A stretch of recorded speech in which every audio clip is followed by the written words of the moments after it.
चंपावत में बनेगा उत्तराखंड का तीसरा साइंस सेंटर। मुख्यमंत्री पुष्कर सिंह धामी ने किया वर्चुअली भूमि पूजन। कहा विकास में मील का पत्थर साबित होगा साइंस सेंटर।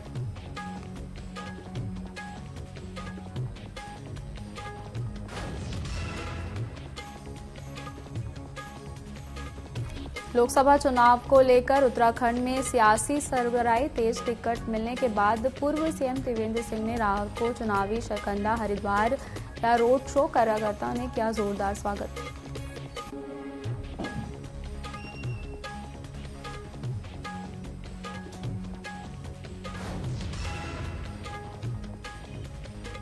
नैनीताल जेल में अव्यवस्था मामले पर सुनवाई। हाईकोर्ट ने सरकार में पूछे सवाल। सुधारीकरण पर 10 दिन के भीतर मांगा जवाब। 25 मार्च को होगी मामले की अगली सुनवाई।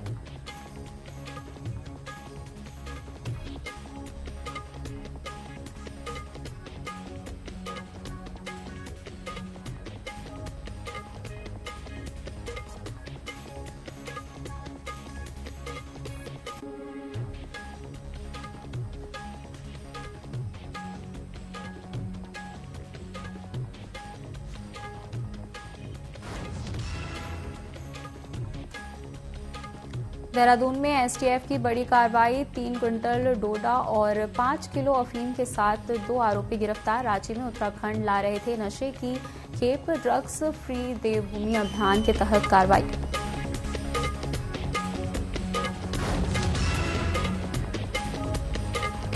और उत्तराखंड में एक बार फिर बदलेगा मौसम का मिजाज। ऊंचाई वाले क्षेत्रों में हो सकती है बारिश और बर्फबारी। मौसम विभाग ने जारी किया पूर्वानुमान। मैदानी इलाकों में तापमान कर पड़ेगा असर।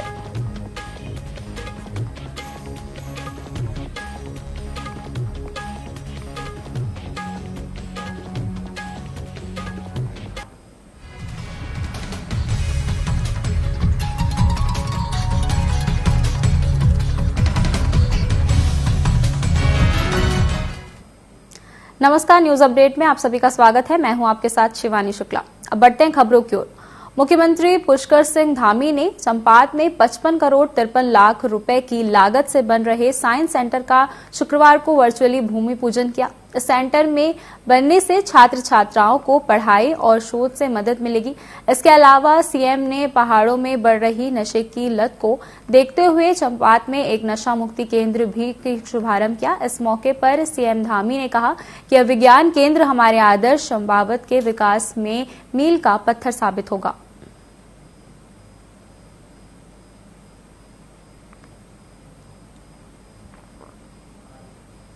आज के चंपावत के साइंस सिटी के उद्घाटन के और शिला भूमि पूजन के आज के इस विशेष कार्यक्रम में वर्चुअल माध्यम से जुड़े हमारे मुख्यमंत्री जी और इस स्थान में जहां पर ये बनना है, ये 100 नाली जमीन है। एक भव्य और दिव्य साइंस सिटी सेंटर का यहां पर निर्माण होगा, जिसकी लागत लगभग 55 करोड़ रुपया होगी। और मैं समझता हूं कि आज के युग में साइंस ही मनुष्य के लिए सबसे ज्यादा प्रेरक है और आज हम जो भी कर सकते हैं वो साइंस टेक्नोलॉजी के माध्यम से ही जा सकते हैं। और इसलिए इस मेरे लोकसभा क्षेत्र के अंतर्गत जिस प्रकार से मानस खंड साइंस सेंटर अल्मोड़ा का उद्घाटन हुआ माननीय मुख्यमंत्री जी के कर कमलों से। सीएम धामी लाभार्थी सम्मान समारोह और जन संवाद कार्यक्रम में भाग लेने पहुंचे। जशपुर पहुंचे। सामान्य चुनाव आचार संहिता लगाने से सीएम सिंह धामी ने लोकार्पण और शिलान्यास की झंडी लगा दी। कार्यक्रम पहुंचते ही सीएम धामी ने करोड़ों की योजनाओं के लोकार्पण और शिलान्यास किए। सीएम धामी ने निकल के कानून को मील का पत्थर बताया। इस दौरान केंद्रीय रक्षा राजेंद्र अजय भट्ट, बीजेपी जिलाध्यक्ष बिजमोहन सुखमेता और विधायक शैलेंद्र मोहन सिंह भी मौजूद रहे।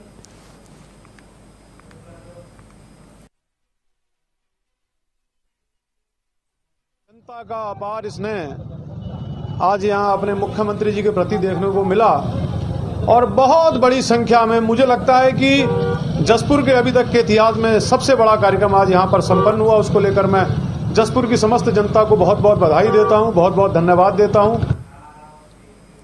नैनीताल के श्री राम सेवक सभा सभागार में पदाधिकारियों ने प्रेस वार्ता का आयोजन किया। इस दौरान उन्होंने होली महोत्सव के कार्यक्रम की जानकारी देते हुए बताया कि 28वां महोत्सव शुभारंभ 17 मार्च में किया जा रहा है। इस दौरान महिला और पुरुष की टीम एकल होली गायन के साथ ही विभिन्न जिलों में आई महिला होलियारी की टीम प्रतिभाग करेगी। साथ ही उन्होंने कहा कि सभा का हमेशा से लोक संस्कृति को बढ़ावा देने का प्रयास के साथ ही संस्कृति को संरक्षित कर अपने आने वाली पीढ़ी तक पहुंचाना राम सेवक सभा का उद्देश्य रहा है। मार्च से 26 मार्च तक राम सेवक सभा द्वारा होली महोत्सव मनाया जा रहा है। इस वर्ष हमारा 28वां फागुत्सव है। राम सेवक सभा का प्रयास ये रहता है कि हम अपनी संस्कृति को अक्षुण्ण रखें, इसको और आगे बढ़ाएं। तो इसलिए बच्चों का सॉन्ग भी इस वर्ष रखा गया है। हर वर्ष रखते हैं, इस वर्ष इसमें विशेष हमने जो है बच्चों को तैयार किया है। और इस वर्ष जो मुख्य रूप से राम सेवक सभा द्वारा एक कार्यशाला यहाँ पर लगाई गई थी, जिसमें 25 छोटे छोटे बच्चों द्वारा जो है राधा कृष्ण की होली बहुत आकर्षक रूप में यहाँ पर प्रस्तुत की जाएगी।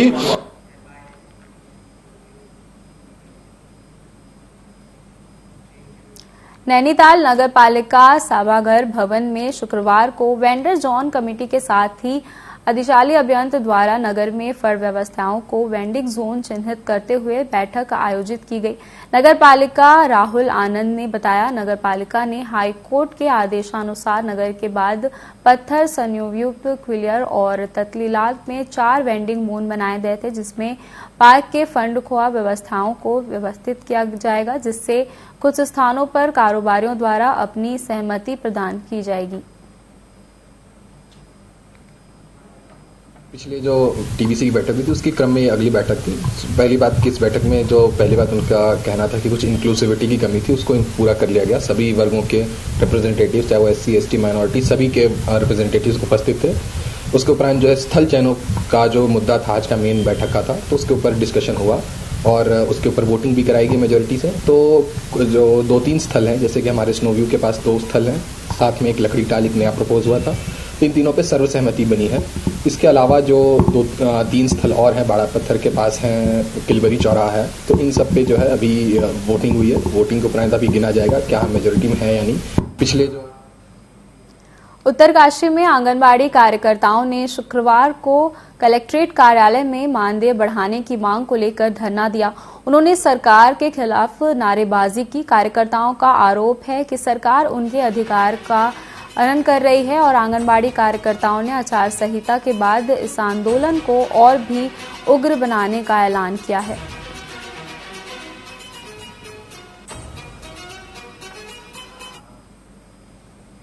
साल 2016 में उत्तराखंड की मौजूद कांग्रेस सरकार ने शहर की मलिन बस्तियों का पुनर्वास और नियमितीकरण के लिए अधिनियम बनाया था। बड़ा जन आंदोलन के बाद 2018 में बेदलकी पर सरकार ने रोक लगाई थी, लेकिन हैरान करने वाली बात यह है कि 2017 और 2022 के बीच में इन कानूनों के अमल पर एक बैठक नहीं रखी गई। नजूल भूमि पर बसे लोगों के लीज का नियमितीकरण के लिए 2021 में पारित हुआ था और विधेयक पर आज तक डबल इंजन सरकार केंद्र से मंजूरी लेने में असमर्थ रही है, जिससे 3,20,000 हेक्टेयर नजूरल भूमि पर निशायत लाखों के साथ अन्याय हो रहा है। भाजपा सरकार अब इसी जमीन को अरबों की सब्सिडी के साथ बड़े कॉर्पोरेट पे धानों में रास्ते में रेट पर 99 साल की लीज पर देने का प्लान बना रही है। नहीं, बात यहाँ पर अल्पसंख्यकों की नहीं है, बात है यहाँ पर हर उस गरीब, हर उस मजलूम की जिसकी सुनवाई इस सरकार में नहीं है। यहाँ हम जितने लोग बैठे हैं, हम बुलडोजर कल्चर की खिलाफत करते हैं, पुरजोर विरोध करते हैं और धामी सरकार की कथनी और करनी में क्या अंतर है वो उजागर करने के लिए आपके सामने आए हैं कि बात तो करते हैं सबका साथ, सबका विकास और सबका विश्वास, लेकिन एक तरह से एक दहशत का माहौल, एक आतंक का माहौल इस प्रदेश में बनता जा रहा है। पहाड़ के ग्रामीण अंचलों में छोटे छोटे कारोबार करने वालों को जिस तरह से बुलडोजर कल्चर अपनाते हुए नेस्त नाबूद किया जा रहा है, उनकी आजीविका पर एक तलवार लटक रही है, उस पर हम धामी सरकार से सवाल करना चाहते हैं। चंपावत में शिक्षा विभाग की एक बड़ी लापरवाही सामने आई है, जहां बिजली बिल जमा न होने के कारण लाइब्रेरी में पढ़ने वाले छात्रों को अंधेरे में पढ़ना पड़ रहा है। दरअसल लोहाघाट के जिला लाइब्रेरी का कई महीनों से बिजली बिल जमा न होने के कारण बिजली विभाग ने लाइब्रेरी का इलेक्ट्रिक कनेक्शन काट दिया, जिससे चलते पिछले 3 दिनों से छात्र छात्राएं अंधेरे में पढ़ाई करने में मजबूर हैं। वहीं छात्राओं ने पुरस्कार प्रबंधन के समय से लाइब्रेरी न खोलने, पुस्तक उपलब्ध न कराने जैसे गंभीर आरोप लगाते हुए एसडीएम को ज्ञापन सौंपा है।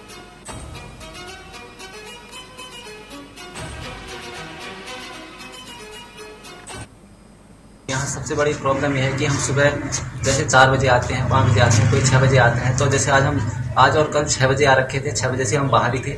और वो जो ये ऑफिस जो है ये खुला है, ये 8:15 बजे खुला है। और 4-5 जितने लोग हम जल्दी आ रखे थे, हमें बिना यहाँ बाहर भी कर रखा है, क्योंकि हमने साइन नहीं किया, क्योंकि हम बहुत जल्दी आ गए थे।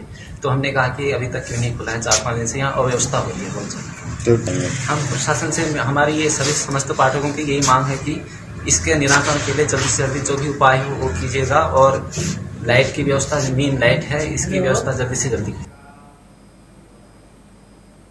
पानी की जो दिक्कत है, तभी लाइब्रेरी आते हैं। इसमें यहाँ के स्टाफ की गलती है, सतर्कता नहीं है इनमें पहले ही हमने प्रार्थना पत्र दिए थे कि आप यहाँ कनेक्टिविटी की भी दिक्कत है, कुर्सियों की भी दिक्कत है, और यहाँ पीने के पानी की भी दिक्कत है। पर इसमें कोई स्टाफ में तो ऐसी कोई सतर्कता भी नहीं है कि ये करते हैं, बस रिसीविंग ले लेते हैं और उसको रख देते हैं। सर, यहाँ विगत 3 दिनों से जो बिजली कटौती हो रही है वो एक मुख्य समस्या है। और हमने ये देखा है कि मैं इस पुस्तकालय में विगत 1 वर्ष से पढ़ाई करने आता हूँ, दूर 5 किलोमीटर पैदल चल के। तो ऐसे स्टूडेंटों को बहुत प्रॉब्लम होती है जो एक आर्थिक रूप से पिछड़े हुए होते हैं और यहाँ आते हैं और उन्हें इस तरह की परेशानियों का सामना करना पड़ता है। बुलेटिन में फिलहाल वक्त है एक छोटे से ब्रेक का, जल्द लौटेंगे।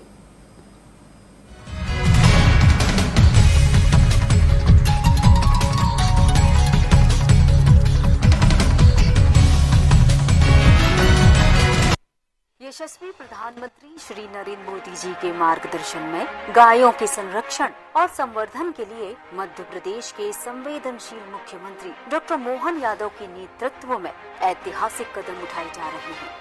2-3-4 संकल्प करने की जरूरत है। हमारे लिए गौशाला किसी आगे हाथ फैलाएं ये पर्याप्त नहीं। गौशाला की आय के साथ गौशाला अपने पैरों पे खड़ी होना चाहिए। प्रदेश में अब गायों के लिए गौशालाओं को प्रति गाय की राशि 20 रुपए से बढ़ाकर 40 रुपए दी जाएगी।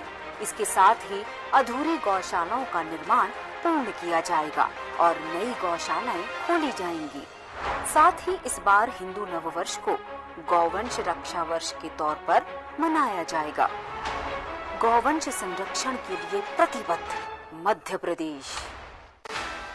प्रधानमंत्री श्री नरेंद्र मोदी जी ने करोड़ों देशवासियों को दी है सम्मान पूर्वक और खुशहाल जीवन की गारंटी। आप ये भली भांति जानते हैं कि मोदी की गारंटी यानी गारंटी पूरा होने की गारंटी। देवभूमि उत्तराखंड इस विकास यात्रा का महत्वपूर्ण हिस्सा है। राज्य में लगातार फैल रहा है हाईवे और सड़कों का नेटवर्क।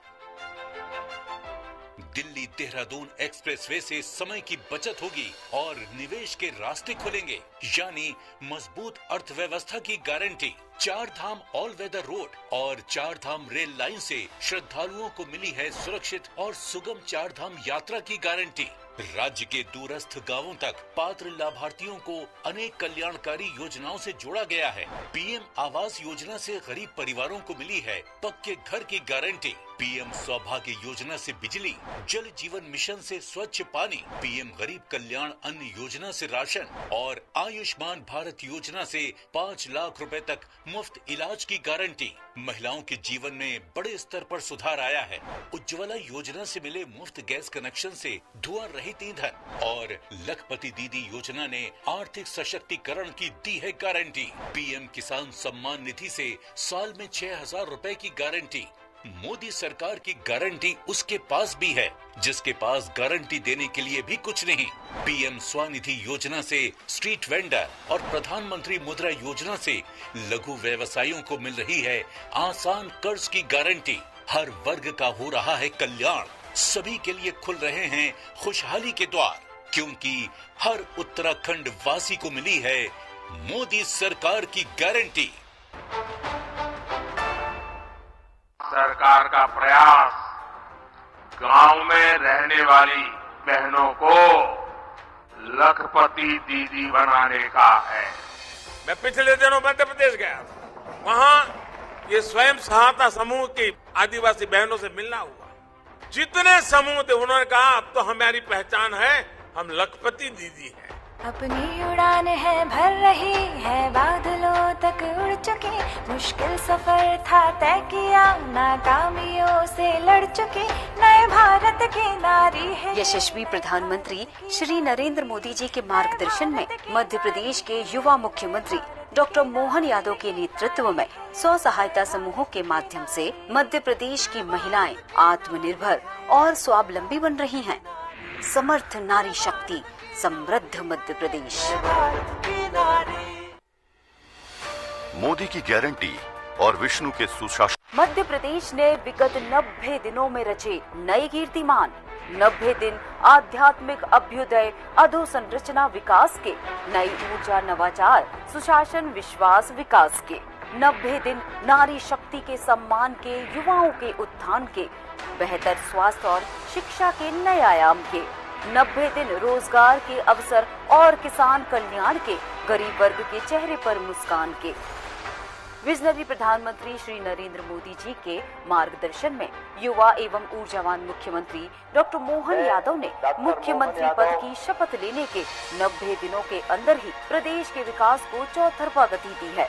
विकसित राज्य बनने की ओर तेजी से अग्रसर मध्य प्रदेश में लगातार नवाचार हो रहे हैं और प्रगति, उन्नति और समृद्धि की नई राहें खुल रही हैं।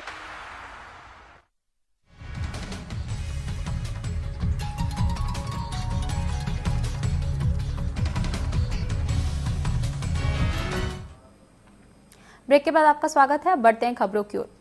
चमोली जिले के नारायणबगड़ विकास खंड से लोक निर्माण विभाग की बड़ी लापरवाही सामने आई है, जहां आवागमन में निर्देशकों में मोटर पुल पूरी तरह से जर्जर हो गया है।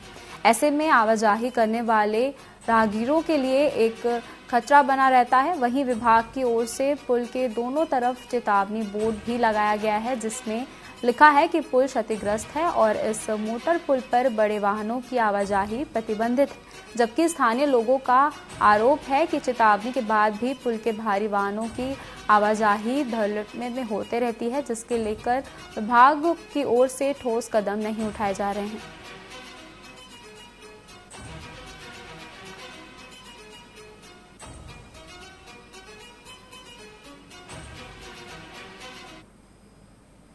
ये काफ़ी दिनों से क्षतिग्रस्त है।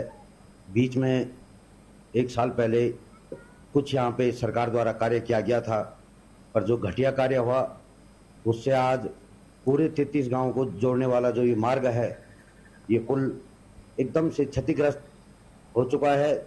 ये ब्लॉक मुख्यालय से सटा हुआ है।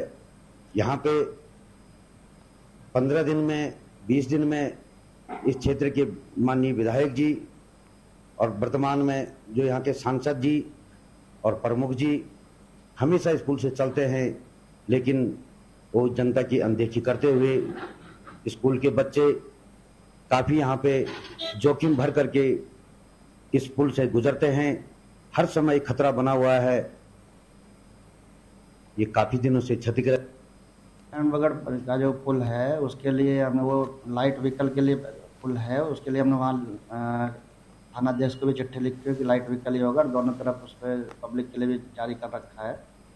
और लाइट व्हीकल में उस पुल को कोई दिक्कत नहीं है, लेकिन चूंकि हैवी व्हीकल भी उससे कभी कभी पार हो जा रहे हैं, जिसके लिए हम थाने को लगातार चिट्ठी भी भेजते रहते हैं कि उस पर कार्रवाई की जाए। और बाकी हमने इसको स्ट्रेंथनिंग के लिए इसका एस्टिमेट भेजा हुआ है, शासन को डीपीआर पहुँच चुकी है और उम्मीद है मैं जल्दी शासन से डीपीआर स्वीकृत हो जाएगी, फिर ये हैवी व्हीकल के लिए भी यह पुल तैयार हो जाएगा। हरिद्वार वरिष्ठ पुलिस अधीक्षक ने पुलिस लाइन रोशनबाजी का वार्षिक निरीक्षण किया है। यहां उन्हें सबसे पहले परेड की सलामी ली, साथ ही परेड का निरीक्षण भी किया। इस दौरान थानों में आने वाले फरियादों से चित्रवाद व्यापार करने वाले उनकी समस्या का समाधान करने के निर्देश दिए। निरीक्षण के दौरान पुलिस अधीक्षक, सहायक पुलिस अधीक्षक समेत कई अधिकारी मौजूद रहे।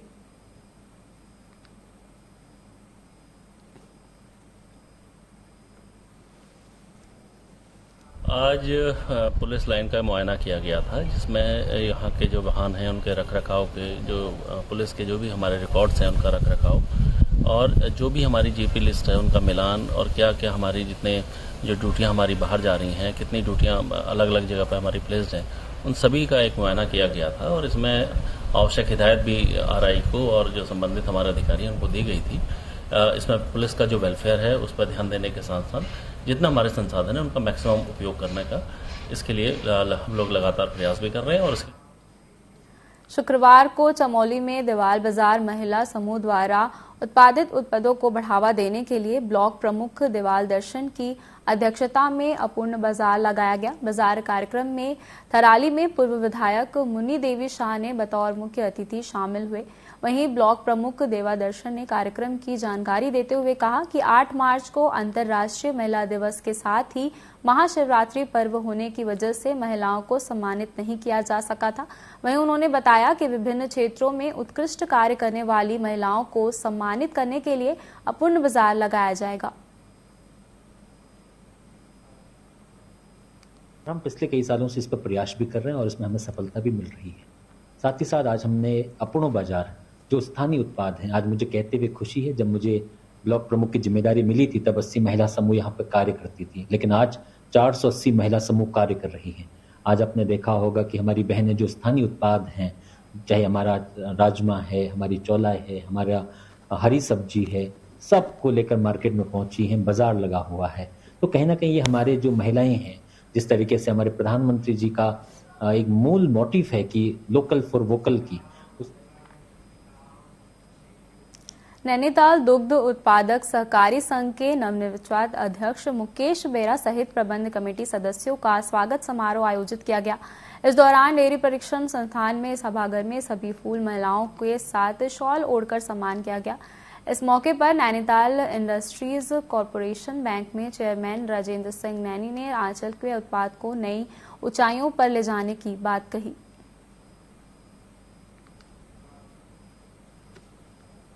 ये सभी दुग्ध उत्पादक के हितों को दृष्टिगत रखते हुए एक अच्छा कार्य करेंगे और जैसे पूर्व से करते आ रहे हैं और सरकार की जो योजनाएं हैं उस योजनाओं को धरातल तक पहुंचाएंगे कि अंतिम व्यक्ति के जो दुग्ध उत्पादक है, चाहे वो मातृशक्ति का कुटुंब हो, चाहे हमारे कृषक हो, उनको उसका संपूर्ण उसका फायदा मिलना चाहिए। इसमें भी हमारे शुभ चिंतकों का धन्यवाद ज्ञापन करता हूँ। उन्होंने मुझे दोबारा प्रदेश का सबसे बड़ा दूषण है वहाँ अध्यक्ष बनने का अवसर दिया। साथ ही मैं धन्यवाद ज्ञापन करना चाहता हूँ अपने प्रदेश के यशस्वी मुख्यमंत्री माननीय पुष्कर सिंह धामी जी का और हमारे विभाग के मुखिया युवा दुग्ध विकास मंत्री माननीय सौरभ गुणा जी का कि उन्होंने मुझे दोबारा अध्यक्ष बनने के लिए मेरी राह प्रशस्त करी।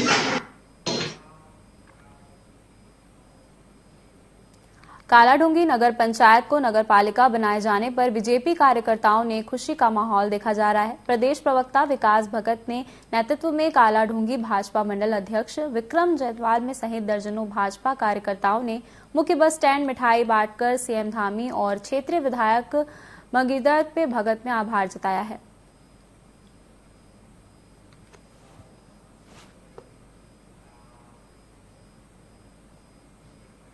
न्यूज अपडेट में फिलहाल इतना ही। आप देखते रहिए टीवी 24। नमस्कार।